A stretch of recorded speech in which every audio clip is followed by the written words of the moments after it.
Hi, everyone. Welcome. Hello, and welcome to the Brooklyn Rails 1102nd New Social Environment. I'm Magali, a programs associate here at the Rail, and I have the pleasure and privilege of being your MC today for for a conversation featuring Ann Agee, Gordon Knox, Charles Woodman, and Glenn Adamson. And now I'll introduce the guest and host. Ann Agee is a leading member in a pioneering generation of feminist ceramicists who have brought the art form to the forefront of contemporary discourses on sculpture. Gordon Knox is a cultural innovator, institution builder, educator, and arts program designer. He has envisioned and established groups, residencies, and institutions that support exploratory artists from across cultures and disciplines. Charles Woodman is the founder of the Woodman Artist Residency and president of both the Woodman Residency Foundation and the Woodman Family Foundation. He's also an electronic artist working in video and expanded media. And our host today, Glenn Adamson, is a curator, writer, and historian based in New York and London. He has previously been the director of the Museum of Arts and Design and head of research at the V&A. He has authored many books, and his next book, A Century of Tomorrow, will be published by Bloomsbury in December 2024. And with that, I'll pass it over to Glenn. Thank you so much, Magley, and so nice to see you all here gathered for this great conversation, which I think we can safely say is in honor of Betty and George Woodman, and also Francesca Woodman. So we'll be hearing about the legacy of this great artistic family, and very excitingly, the new residency that's now available and being set up at the home of the Woodmans in Tuscany. And so the plan is as follows. We're going to first hear from Charlie, who is Betty and George's son. And then we'll talk to Ann Agee, who had the opportunity to work at the property already and create some of her wonderful sculptures there. And then we'll be speaking to Gordon, who's the director of the residency and who is going to share some thoughts about the importance of artistic residencies generally and situate the Woodman Residency within that context. So it's going to be a great conversation. Thank you for joining us. And I'm now going to hand over to our first guest. Charlie, take it away. Okay, hi, I'm Charlie Woodman. I am sort of the founder of this residency. And I don't know, my parents sold me the property, I don't know, like 5 or 6 years before they died. So I've actually had quite a while to think about doing this. This can just go on to the next slide. So these are just a few sort of random views of the landscape and the place. Can you hear me? Yeah, okay. Anyway, so this is the view from the top. This is the inside of Betty's studio when Betty was still working there. This is the view of the front door. And so you can see this sort of sums up the whole thing. The flowers, the yellow wall, the blue painted door. I mean, this is sort of the aesthetic that we have in this place that my parents created. And this is a view of George's studio. So we have two studios there, one for potters and one which is George's, which is a more general studio. It might be useful for painters, photographers, but also video artists, sound artists, many people. Probably we're not really equipped for sculpture, but other than that, we can accommodate almost anybody. Here's a view of the dining room, and there's one of Betty's pots in the back against the wall there. Here's another view of the outside of Betty's studio. And you can see we have a lawn there. And this is a view of the view from the house in the morning when the clouds are out. So you can sort of see it's like a lake full of clouds with the landscape rolling behind it. Later in the day, the view changes completely because you can see the other side of the valley and what's happening there. All right, I think that's the last slide of mine, right? Yeah, Charlie, can I ask a couple of questions? First of all, where exactly is the house? It's in Tuscany, but how far from Florence, for example? Okay, so the house is outside of a town called Antella. And I don't know, it's like 30 minutes from there to downtown Florence. And from one particular spot outside in the house, you can see the Duomo, the downtown Florence. So it's both at the end of a long dirt road, but it's relatively close, to the center of Florence. So in a sense, you have access to both both situations while you're staying there. And what's the history of the property? How old is it, and when did your parents buy it? Well, I don't know how old I mean, it's it's quite old. My parents got it, I don't know. I'm like 69 now, and when I was 14, I think my parents bought it. So it's been a while So you would for have been that. going over there yourself at summer times, that kind of thing. You spent a lot of time there.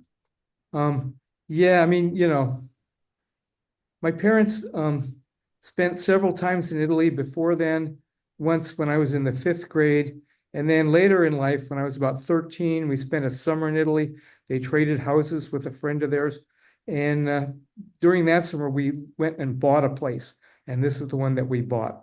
So after that, we moved there and started going there. And I used to go there every summer for many years, well, probably not that many years, but like 4 or 5 years, I guess. And then eventually, after I moved out of the house and went away to college, I kind of stopped going there so often. And then, lately I've been going every summer again for a month or so. Mhm. Is it possible to summarize, and maybe we could go back, Magli, to the images of the studio, so people can see that again. Sure. Is it possible to say a little bit about what the influence of this place might have been on Betty and George, and also, of course, yourself and your sister on your family artistry? Well, I mean, the studio looking out the window, which you can't see here, has a great view. And then Georgia's studio also has a similar view, but I think it wasn't just so much like the rooms as the sort of the entire place, the aesthetic of Italy that kind of influenced their work, and in some ways also influenced my work, although I was also influenced by the aesthetic that my parents sort of brought to the conversation and what they were doing on. So in some ways we were all in, and my sister also were influenced by Italy and just sort of the rich amount of appearance of all the artworks there. I mean, everywhere you go in Italy, there's some artwork just kind of hanging around. Yeah, the aesthetic density of the Right. place. Yeah. And finally, can you say a little bit, and Gordon may want to jump in here as well. Can you just say a little bit about the residency itself? What are the parameters? Can people apply? A little bit about the opportunity itself. Okay, yeah. So we have two studios there, so we can accommodate two artists at a time. Unlike many residencies, it's not a big place. It's not like, you have dinner with a large group of people every night. There's sort of two people at a time. And so one for each studio. And we're having, I don't know, somewhere between 2 and 3 sessions a year at this point. So we're not looking at a large volume of people. No, the system is one of recommenders and juries. So we have a rotating cast of recommenders, and then they suggest a few people, and then the jury looks at those artists fairly closely and contemplates between those. Gordon can talk a little bit more about the selection process too, but there's sort of essentially there is no way of applying at this point. It's all based on this kind of being recommended. And then each year we're hoping to involve different recommenders and different juries. And Ann Agee, who was a former alumni, was on the jury this year. So, that was already part of the tradition. We sort of are hoping to move people from being residents and alumni into the group that's selecting the new people to come. So it's sort of, in that way, a word of mouth operation. Does that answer your question? Great. And it does, and that's an unbeatable segue to talking with Anne. But actually, I did want to ask Gordon, is there anything you would want to add just on the kind of boilerplate on the residency so people know what's involved?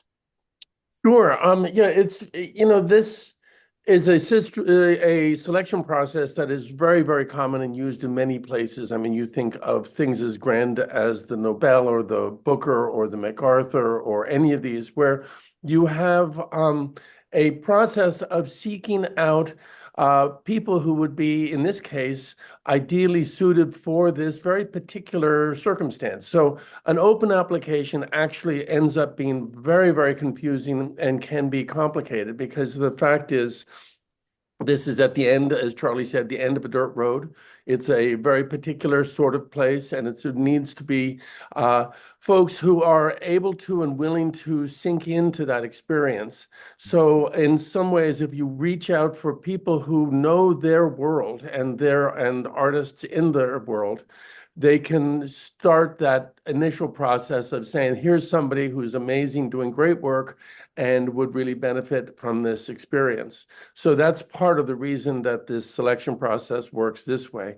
And we do rotate through recommenders and through jurors, so it doesn't become a just friends of friends program at all, but it becomes actually an active process of seeking really well-informed people out in the world who can identify from their network really extraordinary people. So it's easier to, for example, work through artists in Senegal or India or anywhere we choose by identifying really smart, thoughtful artists who could make the recommendations. The jury process, of course, really focuses on the quality of the work, the power of the practice, and so forth.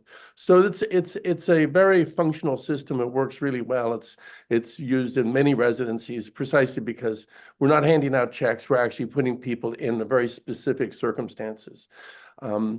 So that's sort of how the selection process works, and it also ends up being a wonderful way to slowly move around the world or through different communities to identify people who might not be sitting in their studio looking up applications for residencies. They might be sitting in their studio working on their work.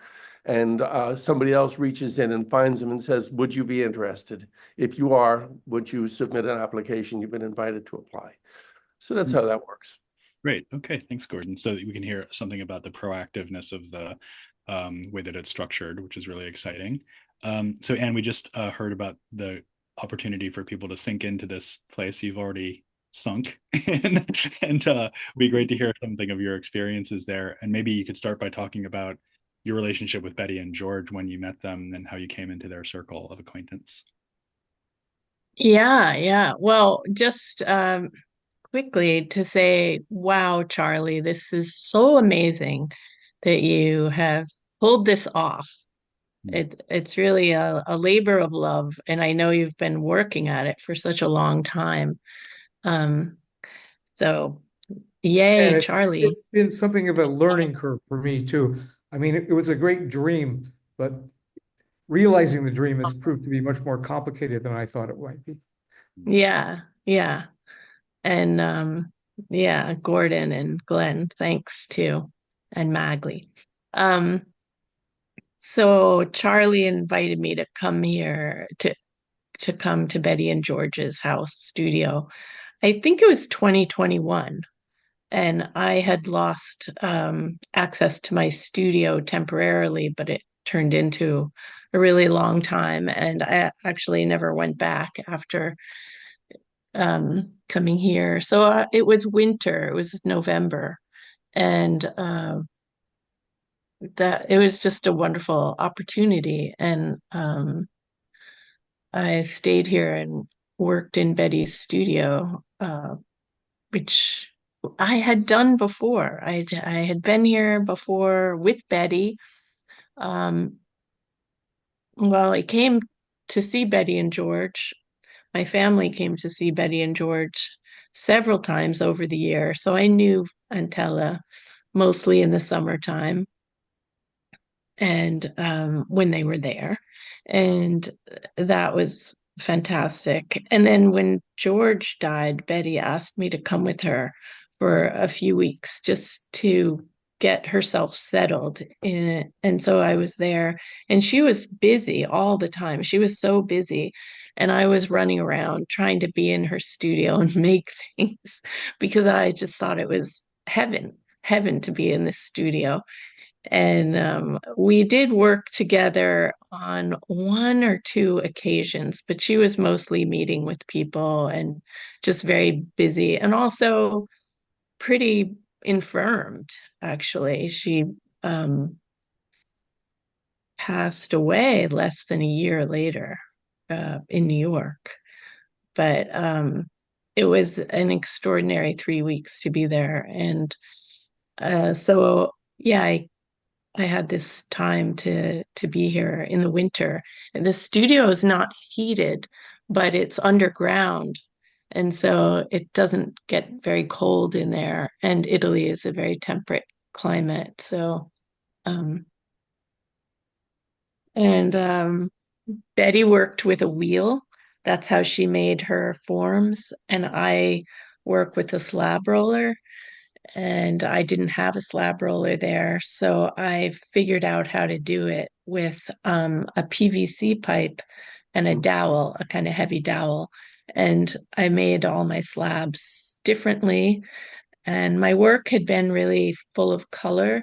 And Betty had left, Charlie said, use whatever. And there was all this color there. But Betty's method of using color was the color had glaze in it or it didn't. And I didn't know what she'd written on. I couldn't tell what was what.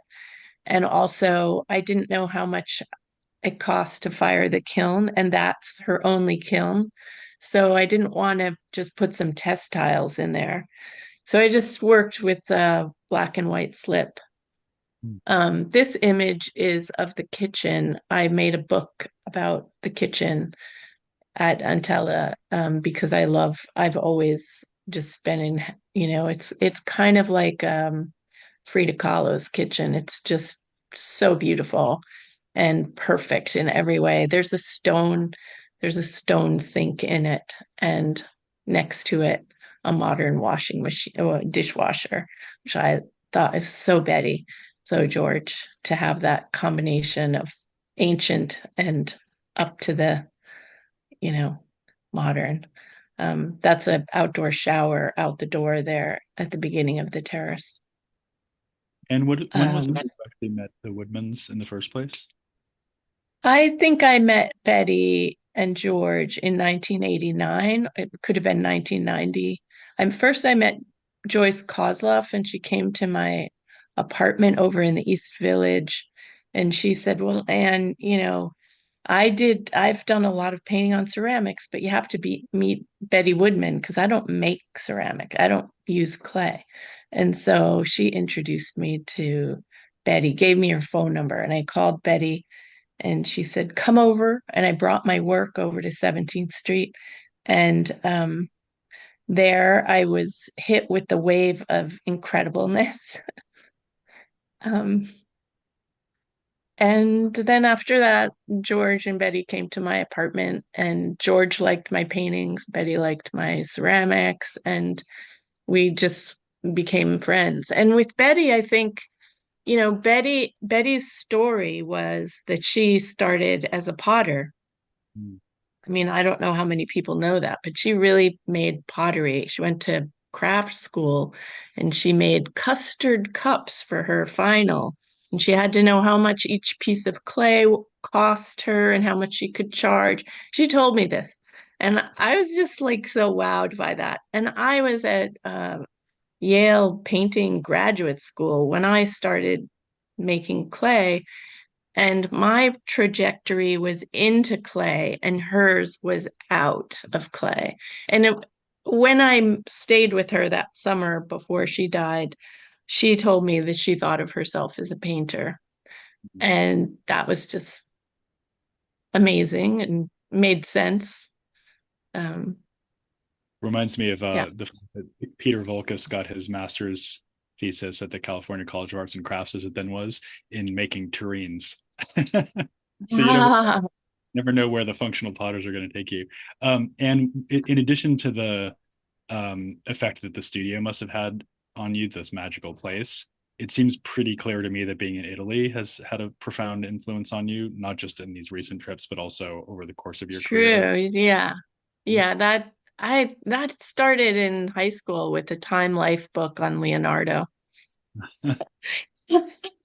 And my mother was an artist, and yeah, I just thought this morning of a photograph I took of Betty at a little museum near here in the town of Montelupo, and we went to buy clay near there, and we went to this little museum over the library in Montelupo. and we went to get pastries too.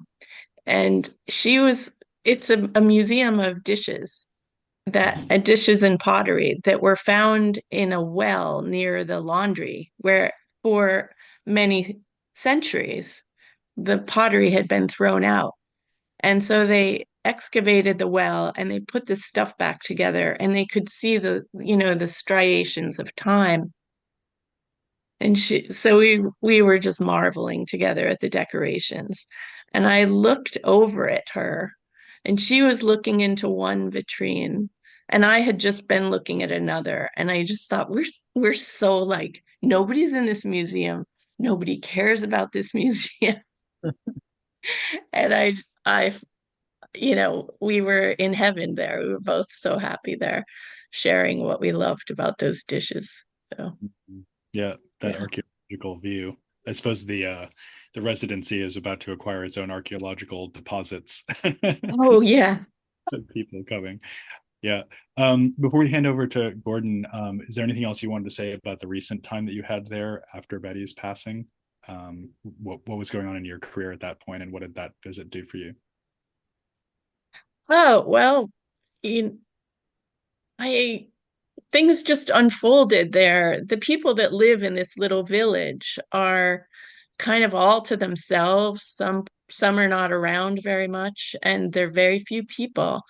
But when you find them, there's an art historian that lives there with her husband, and there's two farmers, and one of the farmer's wives family, or his family, owns a little chapel there, and she let me clean the chapel and put my work in the chapel. So that was really fun, super fun. And my gallery wanted the work, and so we figured out how to ship it out of there. And there's a very steep hill. There are hills everywhere around there, so that was amazing. They actually, Italians really know how to ship artwork because of all that stuff they have everywhere.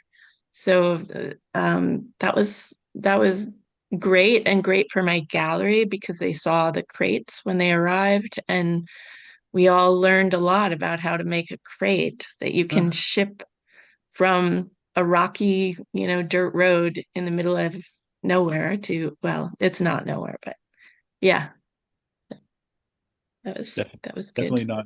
not nowhere. It's somewhere, but I take the point.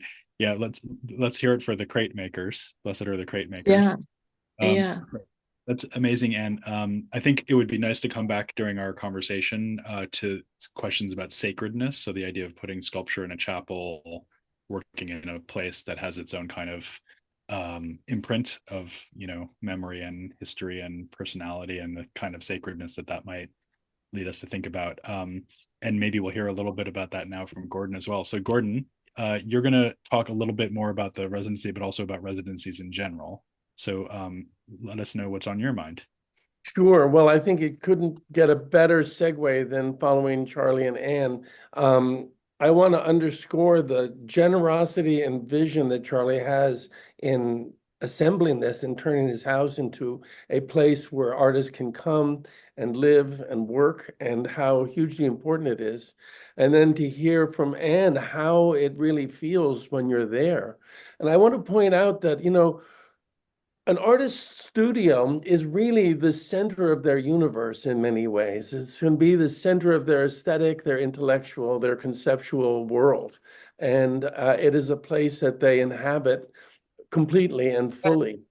And so providing access to other artists into that space is in a way you say spiritual or sacred, but it is really a deeply intimate engagement with the thinking and work of the artist whose studio you're inhabiting. And every one of our students, our artists that come through there, become, in a way, experts on these artists and on their way of thinking. And I think Ann's story about working with the glazes and the working with the limitations of the space, and sort of imagining Betty's work and knowing Betty herself, but others that don't know them come out of there with a real sense of what's going on the inside. So these residency programs are hugely important in terms of the transmission of the legacy of the thinking, the work, the aesthetics, the process of artists. And you don't get that in galleries, you don't get that in museums. This is really the place where the work takes place. And the other thing about residencies is it's really not a quid pro quo at all. There's no final product necessary. It is really about the process. And so these are extraordinary incubators for thought, for work, for expansion, experimentation, and so forth.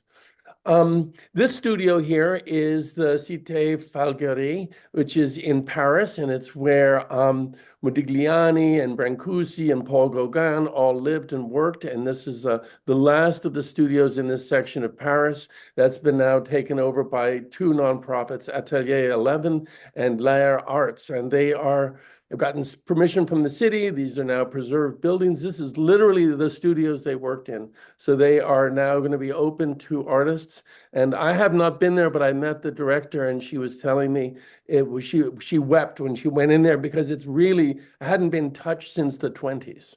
So the same pieces of equipment and tools, I mean, dusty and moldy, but they were there from the artists. You can move on to the next one. Yeah, Gordon, if I could just interrupt for 1 second there, because one thing that occurs to me, and that's a particularly striking example, but it would be true at the Woodman Residency as well, is that, of course, an artist residency that's in an important artistic site, art historical site, like the ones we're talking about here, there obviously would be preservation issues with the studio itself. And as we know, art making is often a very chaotic and unpredictable process. So how do you balance the need to preserve the site with the need to create a totally open atmosphere for the artists who will be there and enjoying the space? I think you go in the direction of completely open and open possibilities. I mean, these are not vitrines or sort of little memory boxes. They are really working places, and I'm sure in every case the artists, and whether it's Gauguin or Betty Woodman, are really happy at the idea that people are there working and moving forward. In fact, Charlie and I we just bought a slab roller. Thank you, Anne. And even though Betty didn't use it, we know that ceramicists need it. And we put in a new kiln. So we have a much more sort of effective process. Yeah, I think it's an interesting balance between not being overtaken by the artist who inhabit it, but being encouraged. And so that means you need to really leave that open space going forward. This is another example you probably all know. It's the Chinati Foundation in Marfa, Texas, where Donald Judd, he really he was very, very interested in place and his huge installations and the location of that in these huge panoramic Texas skyscapes and landscapes. And so his goal was to allow artists to come in and very thoughtfully and carefully and meticulously make new installations. So we're not talking about a lot of artists running through the Chinati Foundation. We're talking about very particular ones working on it for a long time and developing really quasi-permanent installations. So here's another example of a place and an artist's sort of approach that is made permanent and available. And this, of course, the Chinati is really open to the public in a way that, many residencies aren't. But he did have at his starting point the idea of having Flavin and others come in and develop pieces that would be on permanent display there. The next one is a picture of Bob Rauschenberg in front of his beloved house in Captiva. And this was, again, a studio, a home, a hugely important place for him. I mean, Rauschenberg was, wildly global, super interdisciplinary, amazing collaborator. So he was reaching out a lot further than just the studio, but this was a key and central part for him. And so the Rauschenberg Foundation, in its commitment to the preservation of the energy and thinking and spirit and legacy of Rauschenberg himself, saw to it to take his studio and turn it into a residency. The next picture is one of Ishmael Houston Jones. And this is Bob in 1979, and the next slide is Ishmael Houston Jones in 2018 performing a performance piece that was designed but with him and Lisa Liu and Nina Khatchatorian. So the spirit carries on. The place is still moving people forward, and these are incredible little incubators. The next one is, we can try to flip through them fairly quickly. The next one is the Joan Mitchell Foundation, which she set up her, she died in 92, I think. In 93, the foundation was based in New York and set up there. But they in 2010 bought this house in New Orleans to create a place. So this wasn't her place, but this is a place, and it is a place for artists to come work. It's a lovely little house, and the artists sort of intermingle with each other, but there are separate studios and places to stay. The next one is even more of a radical change. This is Theaster Gates. As he says, the city is his medium. This is the what is the Blackstone Bank, I believe. But anyway, it's a bank in Hyde Park, not far from the University of Chicago, and it is a place to develop work, explore work, and to come in and use, as he says, the city is his medium, and that's where he wants to go. This is a place for people to actually use a major artifact of the city as a springboard for their own work. The next one is even more immense. It's the Watermill Center by Robert Wilson, and this is because of the theatrical nature of his work and because of the performance nature of his work. He really needed to build large spaces where they could actually work, rehearse, and practice. But again, this was hugely inspirational for his own work. He was there all the time and working and developing his own pieces, and then handing that space, that tradition, that capacity, that legacy, in fact, to the next generation. And the second to last one, which is the next slide, is back in Italy. This is Saul Lewitt's, this is the bridge to the tower that is Saul Lewitt's residency program. That's just outside of, flashing on the name, but anyway, Beverly Pepper and various other artists were all living there and had lived there, and they built this sort of cluster of residencies. This is the Lewitt one. Again, it's a place to enter into the world, enter into the process, and develop new projects and new ideas. And again, it's really about not being the end product, but the process. And the final one we'll look at is what I think of as sort of, I mean, it's a glorious painting, but it's also it's Van Gogh's house, the Yellow House in Arles. This was painted in 1888. And he had Gauguin as probably his only artist resident there. But the idea here is to recognize that he was creating and wanted to create, or had no choice but to create, perhaps, a space where artists work with artists, where there's a back and forth. And this is really the core component of a residency program. These are places where artists are respected and supported and encouraged and recognized for their work, for their process, and not for their output or their end result. And it's really in that process, in that step, it's one of the most powerful idea exchange locations you can imagine, because it's really where artists are doing their work and being inspired and triggered and collaborating with others. So this I like to end on my little residency program blurb with this image, because it kind of does talk about the impossibly complicated, rich universe of artistic practice, and how working with others in that space, or with others who were there previously or contemporaneously, is actually one of the key components of pushing human understanding that arts do, and really understanding how to explore the limits and the edges of what we know, and then to come back and deliver in some absolutely glorious form an image of that knowledge, a sense of that, an exchange, a delivery. And so that process is what the residency program does, and residencies themselves are suddenly more recognized, but for years and years, they were a key component of artistic work, but never really recognized. And, I mean, you think about Caravaggio and his work in Rome with the chiaroscura, and it was artists were moving around Europe. It was within 25 years, the same techniques were being explored in Spain and in the Netherlands, because artists would literally get on trains and move around to visit each other. So this artist to artist exchange is a key component of the glories and the ideas and the experiments that artists bring us.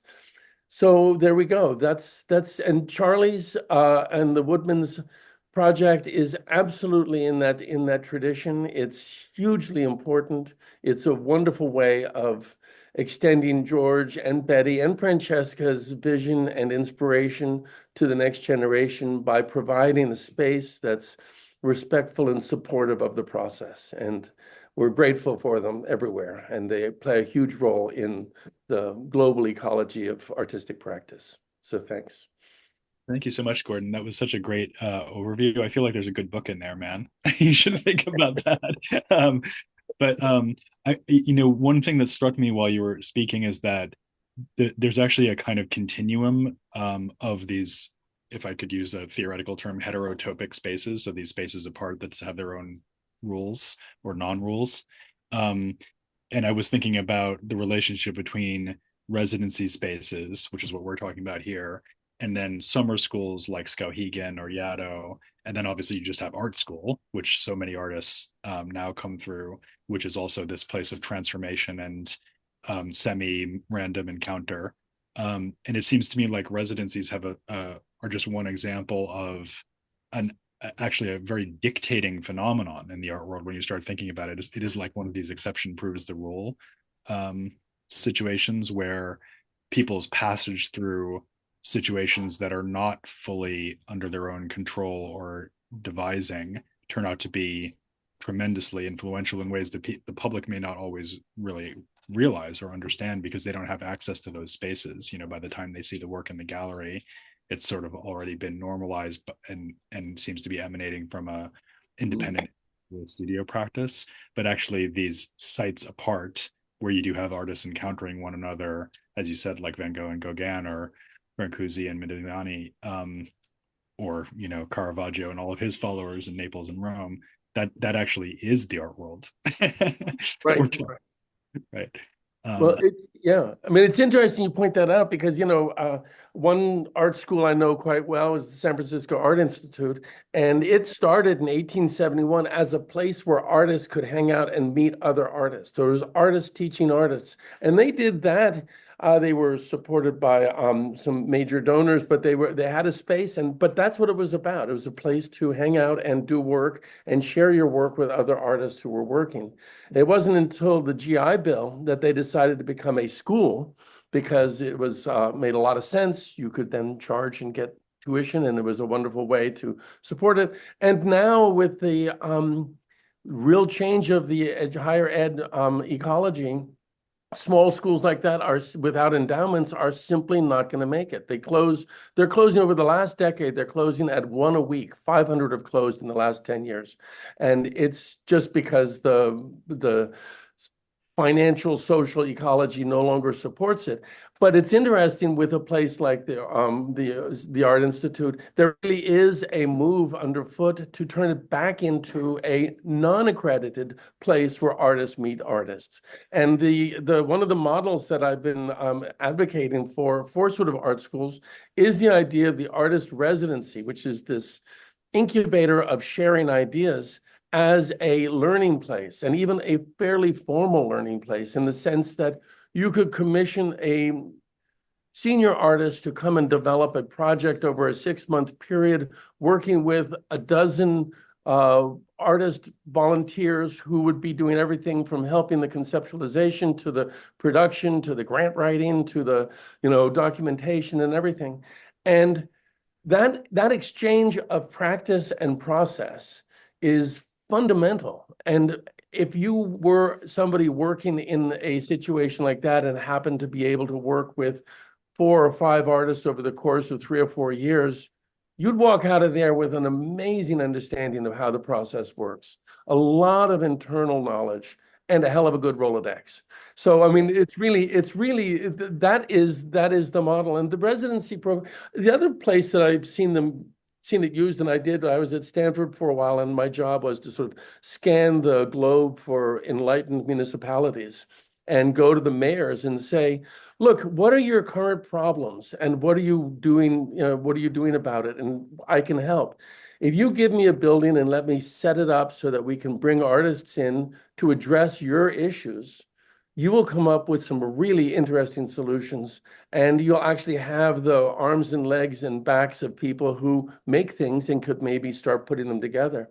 And there were solutions to educational problems in Greenland, or old age folks having a hard time moving around Rijeka, Croatia, or the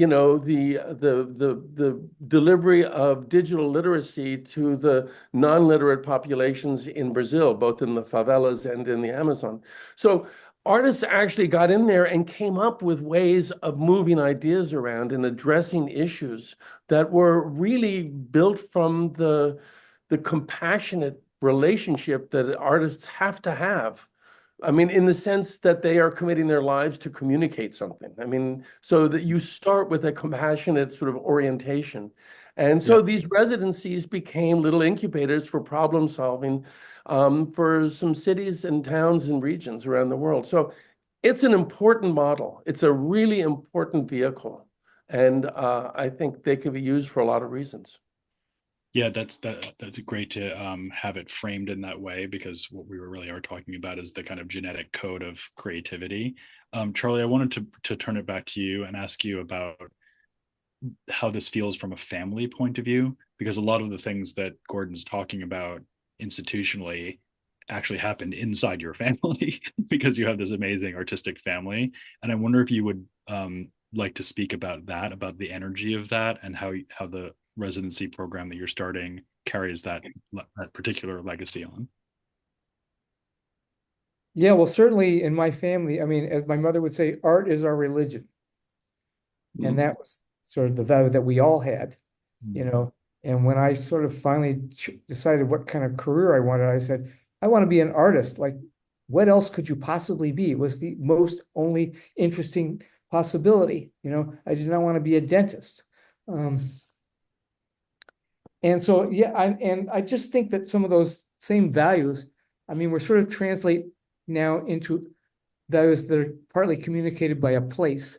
So we want to get people that are already involved in some of those same ideas, and then hope that they might be stimulated by this opportunity to work in these spaces and to exist in that kind of environment where art sort of surrounds you everywhere.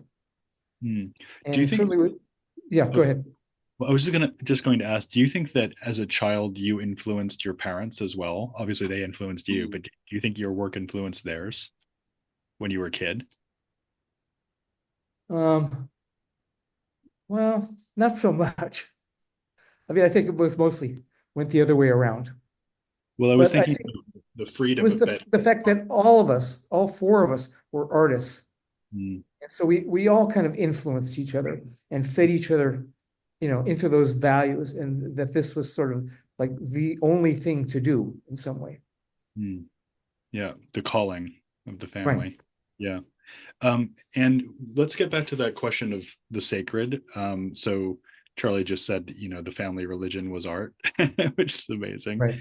I'm just thinking about the fact that so many artists grow up in families where, they're told when they go to college, oh, don't go to art school, you need to have a stable living, that's too risky. And you had exactly the contrary, Charlie. But Anne, what do you think about the idea of art as a religion for our times, or maybe like a sort of spiritual provision for a secular age? And how do you think of your own work as providing some of that? Do you think of this place as providing some of that to you?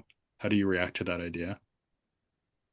Yeah. I don't talk about religion much or make comparisons to it because I just find it generally kind of oppressive. Although there's some really wonderful people who work in that traditional world of religion. But I like what Gordon says about artists committing their lives to communicating something, Mm. whatever that is for them. I like that. One thing, maybe not answering your question, is I was thinking about how Antella is so close to Florence, and Florence is such an amazing place to look at art. And when I was there that winter, I remember going into Santa Croce, the church, one of the big churches there, and I just went, oh my God, here's Betty's source for all that work she did on the floor. Oh my God, here it is. Here are all these designs, in just the same way that she cut out her canvas. It was almost the same size as those tombs that you're walking on top of, or some of them you're walking, the whole floor. Um, is just decorated with tombs and these black and white decorations around them. And I also remember being in the archaeological museum and seeing all this Etruscan work and just going, oh my God, they're Betty's sources are right here. They're right here. I mean, not all her sources, but some of them are just right down the hill here.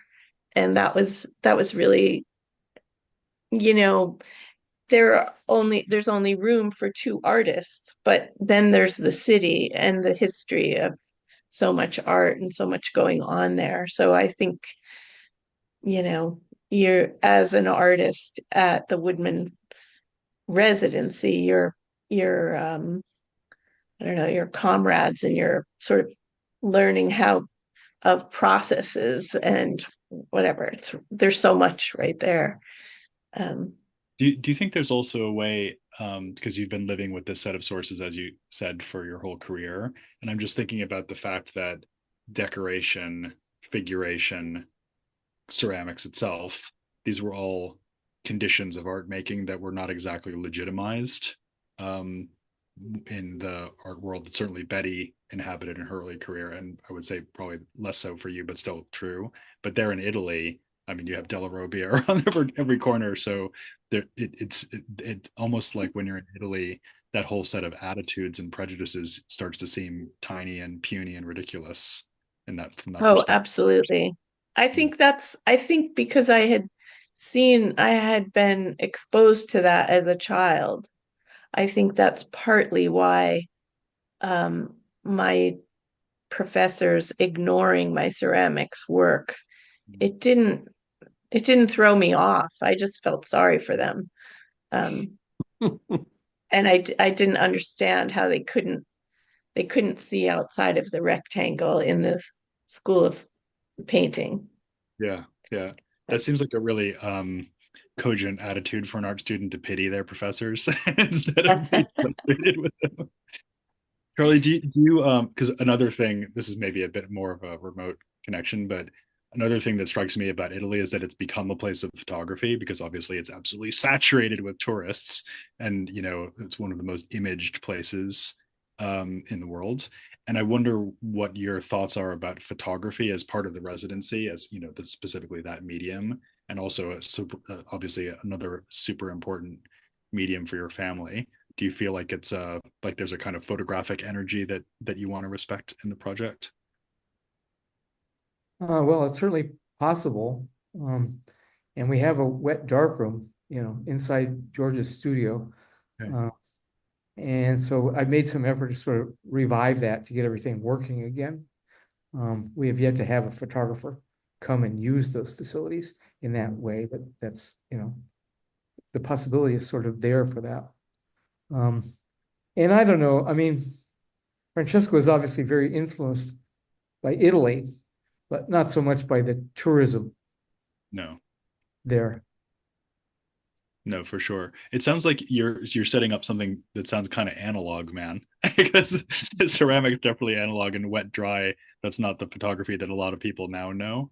Is that Yeah, no, right. I mean, we also, add a large video monitor in that space. So make it more encouraging also for digital artists. right? But yeah, no, in both places, there's certainly the possibility of analog work is very strong. I mean, we don't yet have a 3D printer for ceramics yet. They're out there. No, and I've seen them, and I'm interested in that technology. Okay. Yeah, I suppose that's another thing about residencies is that it's also a matter of just provision of equipment and infrastructure. That's another thing that's part of the deal, isn't it? Because you don't know who's going to want what, and so you want Right. to serve as many people as you can. Yeah. Are there other institutions locally that you're also connected to, art schools or museums that you're in partnership with, or is it a very kind of autonomous Oh, no, operation? we have a relationship with the Art Institute of Siena, and we also have a relationship with the Italian, what's it called? In Faenza, the International Museum of Ceramics in Italy there. And Mambo and Bologna. Mambo, and also the Pecci. So we've been in dialogue with a number of other institutions locally. Okay. I'm just going to ask one last question of Gordon, which is about getting back to that sacredness idea, I suppose, in a way. But I wanted to ask you about the residency as a pilgrimage site, because it strikes me that another way of symbolically figuring the residency is as a place that you go as if to Mecca or to Santiago de Compostela, and the getting there is a thing. The planning is a thing, as any artist who's gone in residency knows. The sort of winding down of the studio and going, the arriving and being there is a thing, and then the recovery and reconnection to one's quote normal life is also a thing. And I wonder what you think about that temporal way of understanding a residency as well as the spatial. I think it's hugely important. It really is. I mean, part of the power of a residency is you're suspended outside of the normal hustle and bustle of daily life. I mean, you really are in a sacred space in a sense. I mean, you're lifted out, and the planning can go in a zillion directions. I mean, I know I've run residencies all my life, and I built the one at Civitella, which is in Umbria, which is a lovely residency program. And I put that together and ran it for a dozen years. But I remember artists coming. I mean, Mark Dion came with a suitcase full of books, and he was convinced that he was going to spend the time to read these books, and this was, absolutely what he was going to do. And he, at the end, he didn't read one of them, but he did find the midden pile behind the castle and created this incredible installation of fragments of history and nature sort of commingled. And his studio became this remarkable space to walk into. So you don't know where it's going to go. I mean, another example from there is a wonderful composer came, and she had a quartet that she needed to write and that she was commissioned to do, and she was going to do this quartet. And we set her up in the music studio at the castle, and she was overjoyed. I mean, just couldn't believe. Every day I'd see her for the first 3 days, and finally I see her, and she's like totally dark and blue and sad and this. And I said, "What's the matter?" She said, "I've been working on this piece. It's far too big for a quartet. I can't do the commission." And it became a symphony, and it became her magnum opus, and it became the piece that put her into the Academy of Arts and Letters. So you don't know where it's going to go. These are sacred spots, and there are sacred suspended moments in time where things can happen, and you can work and you can learn things. And I think one of the great glories of a residency is watching how people who've been through them take what they learn and reintroduce it to their daily life, to their steady practice. And it's a wonderful thing to actually spend time talking to artists who have been through these experiences, been to these places, and ask them about not just collaborations they may have struck up, but orientations or thought processes or making processes that they've learned or explored or understood. So they are, I think, very, very special places. In fact, I think that's one of the key components of them. They are these locations that designed for the support of the exact type of heroic even, but certainly perilous and risky risk-taking and exploration that is the core process of trying to find out how to make real for somebody else some of the deepest inner feelings that you have as a person. I mean, that is a lot of work, and that can't be done, on the subway, on a daily routine. So they're important places. I'm really glad you said that, Gordon, because having seen many of these Brooklyn Rail conversations, one thing that comes up over and over again, at least implicitly, is that kind of courage of artists. And I think it is maybe less frequent that we focus in on the institution building and the infrastructure building that's necessary to keep that courage, actually propelling people to land in a successful place, the quartet turning into a symphony, and for you having your work develop and sort of absorb the incandescent light of Betty and George's example. And Charlie, it's just fantastic that you're making this real for people. I know it hasn't been easy, but hats off to you for doing this. It's a really great service that you're providing to the whole art world and the whole community. So I think with that, I'm actually going to slip away quietly because I have a call now. And as you can see in London, it's getting a little dark, but I also have to hop on another call. So I'm going to leave you to Magley's capable hands for the Q&A. I just want to thank the Brooklyn Rail again for having all of us and me again, and I'll see you again next time. Thanks very much, guys. Thank you so much, Glenn. Thank you, Glenn. All right, with that, I will start the Q&A. We have the first question from C. Savage, and C. Savage is wondering, what forms of transportation are available for residents, bicycles, public transportation, or cars? It's a very good issue. It's a very good question. We have helped people or encouraged people to rent a car so they have a vehicle to get around. You really need it. It's a very long hour walk up a hill if you're going to carry your groceries without a car. Bicycles, electric bicycles, are on the horizon. I mean, there's a little bit of a concern there because it is a gravel road. It's a little bit slippery. But Charlie grew up on a moped there, so we know that that's okay.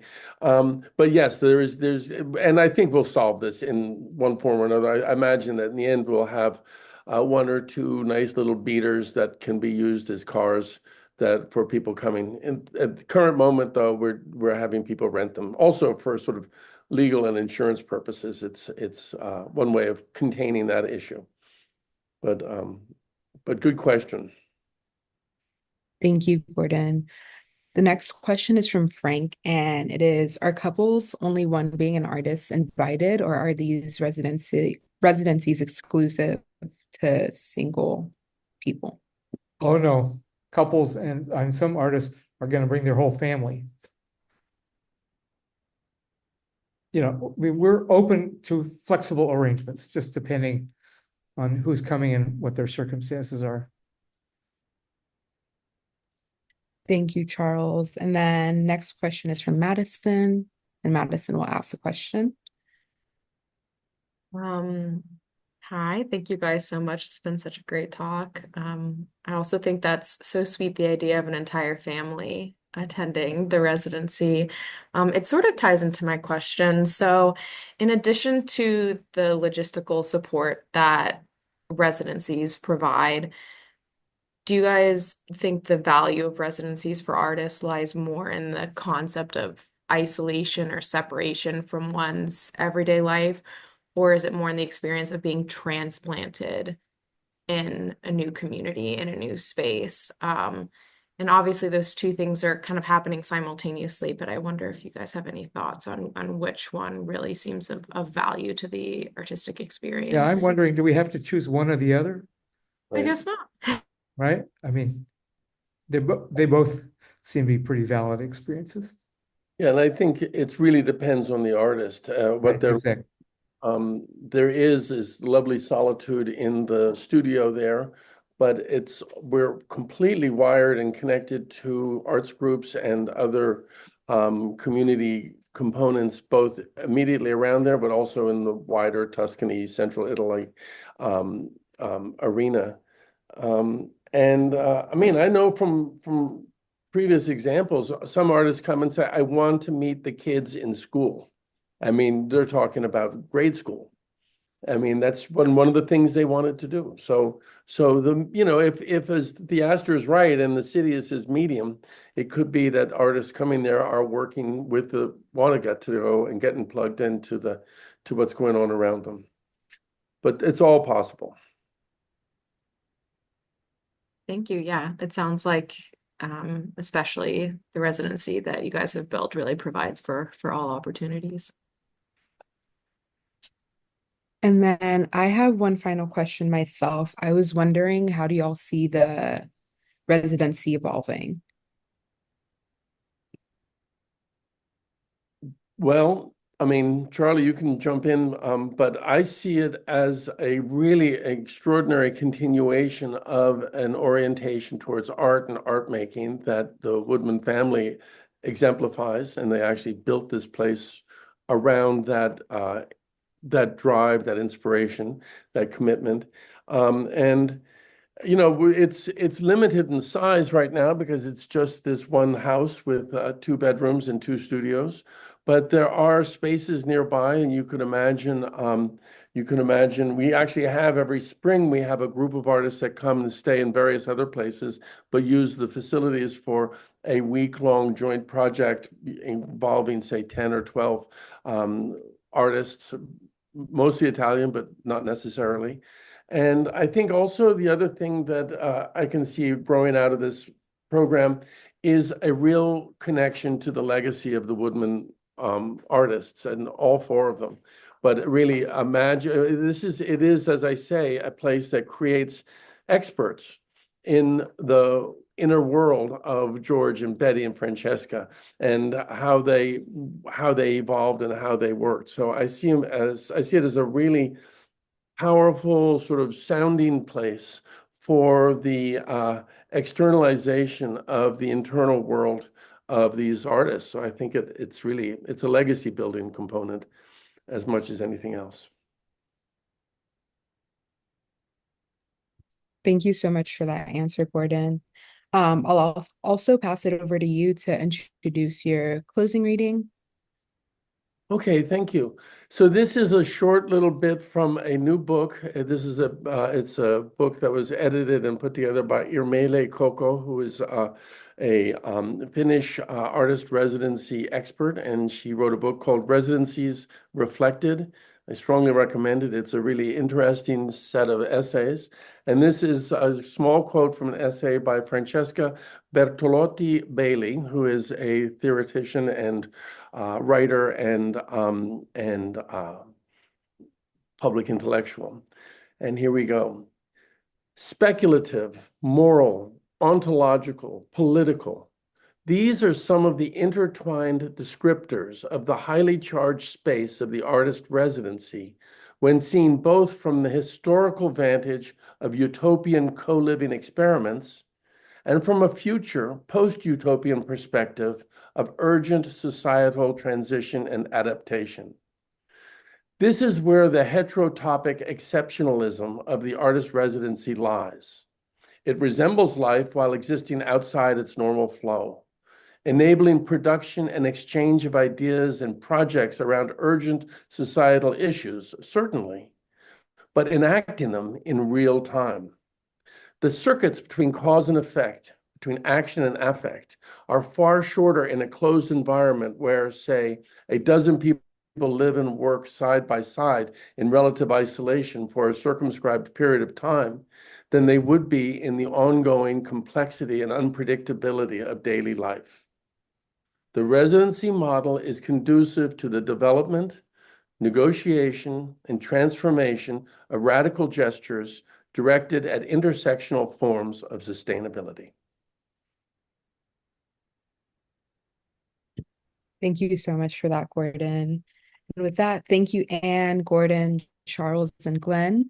We'd also like to thank the Terra Foundation for American Art for sponsoring our NSE program and making these daily conversations possible.